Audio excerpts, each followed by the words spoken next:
Hi, it's Anne Murray with AM Astrology, and tonight is the lunar eclipse. Um, and I wanted to look at the chart for that, but also, so many of you are, I'm sure, familiar, or if you're not, you should be familiar with Dorothy Morgan, astrologer. And I learned from her or observing her doing the gestational phases of the lunar phases and going back like the new moon that would be at the same degree as this eclipse started a series. And so we go back to the new moon that was at around 5 degrees of Libra, and it would have been about 18 months ago. And so I've pulled the charts for that and then the first quarter moon to see what now at this eclipse, full moon, lunar eclipse, what is culminating, because that is what full moon is the culmination of the seeds that were planted at the new moon. So let's take a look. Guess I gotta go there. Okay, so the new moon at 2 degrees, so it's always within a few degrees of what we're looking at for the full moons, but this was in September of 2022. And so if we're looking at this, um, the chart is ruled by Jupiter because Pisces is on the ascendant, and Jupiter is here in the first house in a opposition to this new moon. Um, and so, this is the house of self, and then this is the house of the other, or open enemies, or legal battles. And so that's where the new moon is. So think of seeds being planted about that. Jupiter also rules the midheaven, so the leadership. And I have this set for Washington, D.C. because I'm looking at it from a mundane perspective, from mundane as in mundo, study of the world, not as in boring. Um, and so the leadership of the president and then the people would be ruled by the ascendant, but it's the same thing in this place. So in this time, this chart with Jupiter ruling both the first house and the 10th house. And it's in that opposition. So my mind is going to, so seeds are being planted in this idea of working, either working together with another, or there's an opposition starting in this situation. Jupiter is in Aries, which is ruled by Mars, and Mars is at the bottom of the chart, which is, of course, the house of rebels in opposition to the leadership. So it's, or the other party who's in leadership. If you say, that the Democrats are in control of the White House, then this is the Republicans, or just the opposition to the leadership. And Mars being a planet of war or strife, a malefic,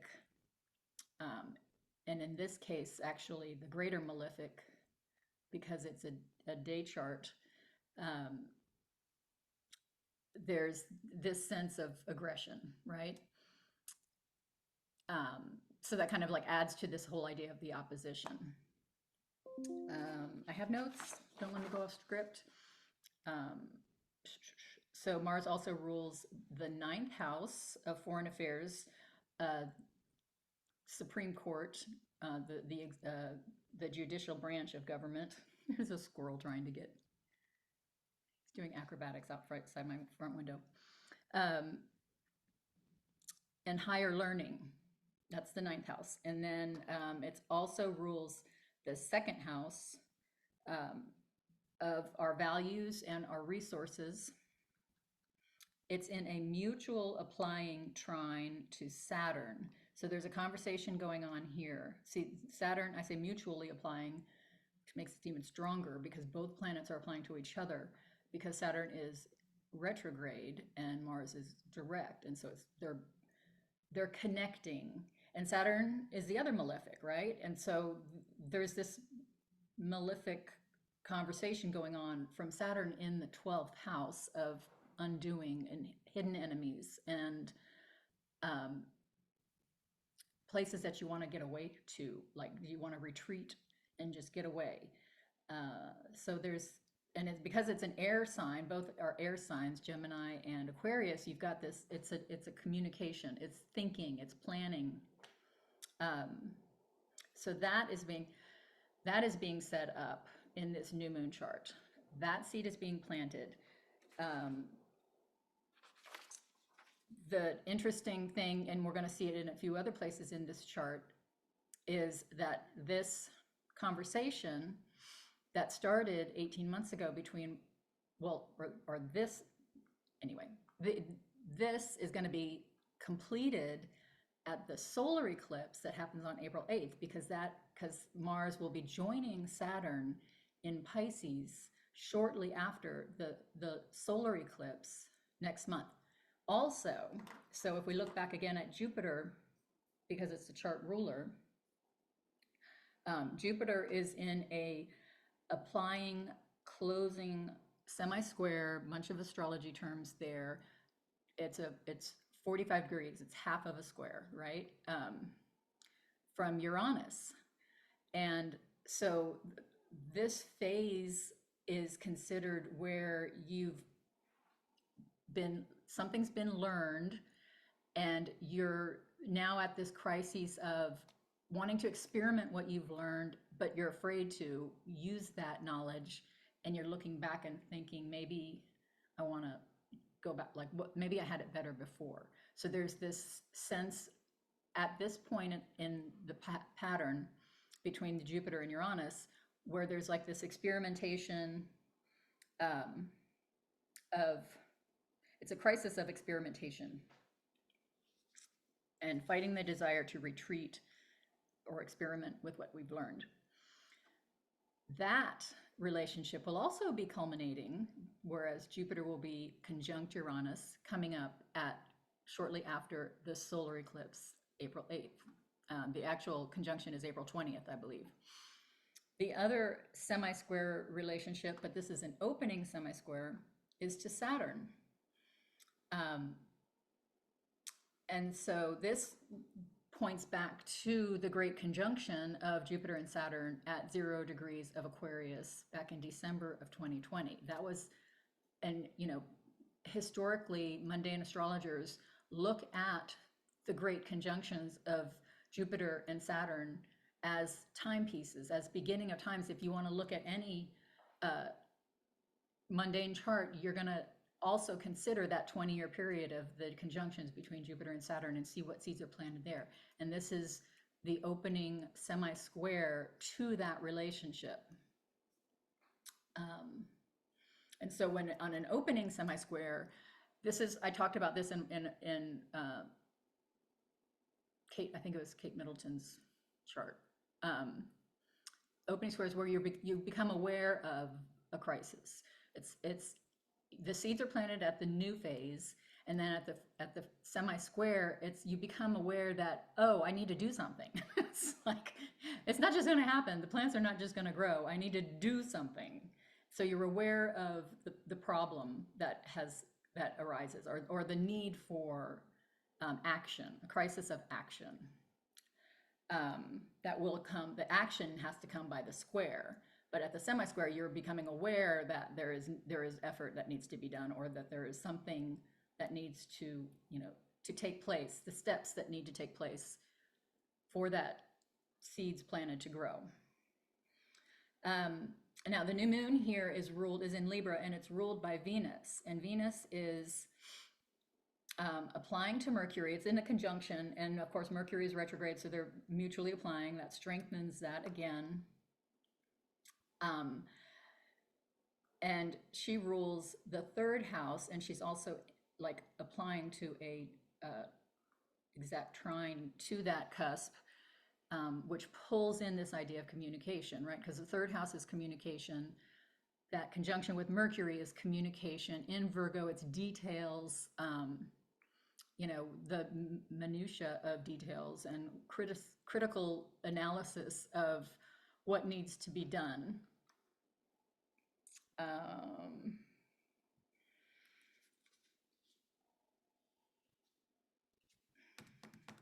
So the, that trine relationship is like, this is an opportunity because it's a trine. It's an opportunity for growth, learning the information, communicating what needs to be done. So it's an opportunity for growth. I already talked about Mars.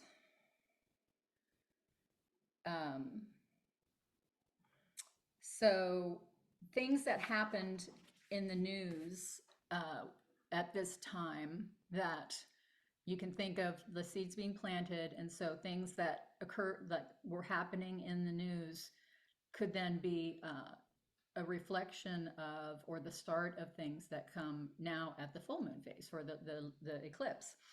So that week of September 25th, leading up to the new moon, there were two large earthquakes in Mexico, one on the 19th and one on the 22nd. The first one was 7.6, and then there was an aftershock of 6.9 on the 22nd. It was also the week that NASA sent the double asteroid redirection test, where it sent a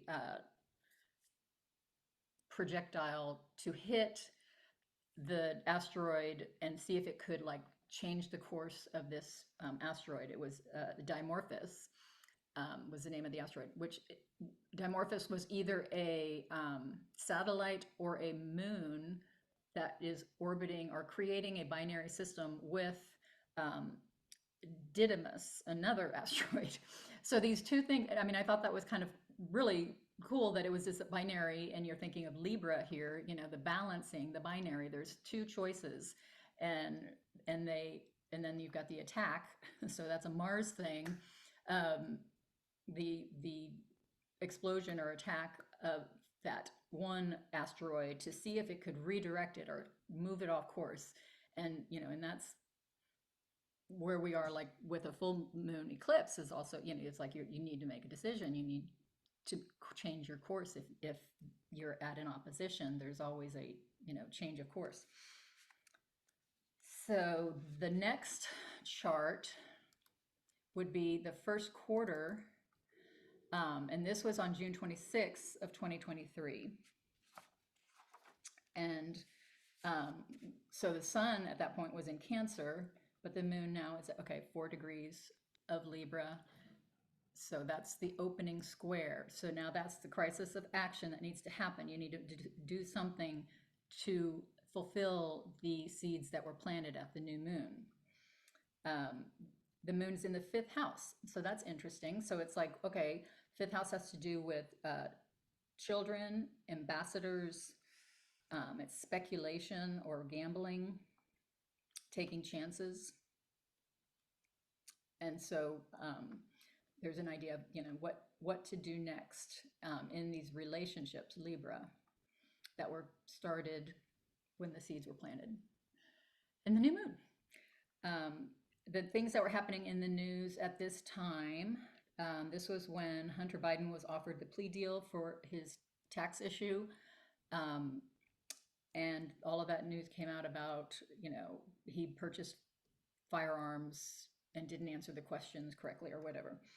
This was also the Titan submersible implosion situation that happened, and the Canary Island migrant boat disaster. So I think, did I not even say this? Oh, the other thing that happened, sorry. The other thing that happened in the new moon phase chart was the Nord Stream pipeline sabotage. And so that's why the two boat accidents connect, because it just seemed like there was a connection there to, we had the pipeline in the new moon, and then at this first quarter moon, we had the Titan submersible and the Canary Island the migrant boat disaster. We have both Venus being the ruler of the moon, and Mars in the 4th house at the bottom of the chart, which kind of like, that's the house you look at to see when things sink. And now it looks like she's applying to a conjunction, but this is, remember, the summer of love, where Venus was in Leo forever, because she never caught up to Mars, never as in that month. as in that summer. She caught up to Mars here just last month. But at that point, she was chasing him, and then she stationed and went retrograde. And um, so it's not a conjunction. It's like there's something there that says, you know, you're moving to complete something, and then uh, the idea keeps going, and you think, I don't want to do that, and you do retreat and you go back, and that's what Venus is doing here. So this first quarter um, moon is being ruled by that Venus that's saying, maybe I want to rethink this. But Mars is still in the fourth house of the opposition to leadership. Uh, and Mars rules the 12th house of hidden things and co-rules the sixth house. And this is interesting because this is intercepted, whereas Libra is on the cusp, and then Sagittarius is on the cusp of the seventh house. And so Scorpio is hidden, and Mars rules that hidden room that you can't see. And with the south node right at the door. But this is the house of ill health. It's also the house of military and service. And Mars is also in an applying square to Uranus from the 12th house. So this is like this explosive energy, and hence we had the submersible explosion and the Canary Island migrant boat disaster. So with that, those two steps leading up to this lunar eclipse that happens at 3 a.m. Washington, D.C. time, 5 degrees Libra, with the sun in Aries ruled by Mars, and the moon being ruled by Venus, of course, in the ninth house again. And so this ninth house, when we get to the solar eclipse, and I wasn't really even going to look at that chart, but it's all in the ninth house. So we're being directed back to this ninth house theme again of it's the executive branch. It's like the three branches of our government. The ninth house is I'm sorry, not the executive, the judicial branch. This is the judicial branch, and then the executive branch is the 10th house, and then Congress is the 11th house. So, so there's some sort of focus on the executive branch. I keep saying that, on the judicial branch, on the Supreme Court, or there could be, and that's where the moon is. But that is what's being eclipsed. So, you know, what does that mean? And with the south node there, the south node is a drain, right? It's taking the energy away from, and you know, that's the karmic drain. What needs to be let go of. The full moon is the letting go phase of, you know, this isn't working, and making the decision to move forward. It's also, if you stand in the center of the chart, if you stand in the center and you look up, look south, because this is this direction south, and then a little bit to your right. If you think about like driving down the road and you're in your car, so you're looking out the windshield, and then just a little bit to your right is the rear view mirror. And so that's kind of like the ninth house, is we're looking at where we're coming from and how we can better our decisions by moving forward, with what we've learned from the steps that have come since the new moon. The seeds that were planted in the new moon are intentions set at a new moon, and then at the full moon, we have to make the decisions of how to go forward. We want to keep moving forward. So we see where we're coming from, this idea of what's in the past. But we're not focused on that. That's just what's the fuel that gets us moving forward to where we want to go. So this eclipse is kind of, I know that it just confused me in talking about like, well, you know, this is the opening of the portal. It is the opening of the portal for the eclipse season, and then we have the solar eclipse in 2 weeks. But this lunar eclipse is actually connected to, because it's a full moon eclipse. So I wanted to look back at the new moon uh, phase of this particular full moon to see, what was going on then and what could be coming up. Then with the solar eclipse, that's a new moon. So it's closing down a whole series um, previous to that. And I'm going to look at that and see what all we can learn from that. But it's also the planting of something new going forward. So anyway, that's just something to think about for this lunar eclipse that's happening tonight. And for your own personal growth, look at those dates in your journal or whatever and see, what was going on in September of 22 and June of 23, and see what's going to now come to a decision point for you during this eclipse. So thanks for listening. Thanks for watching, and we will see you soon. Bye-bye.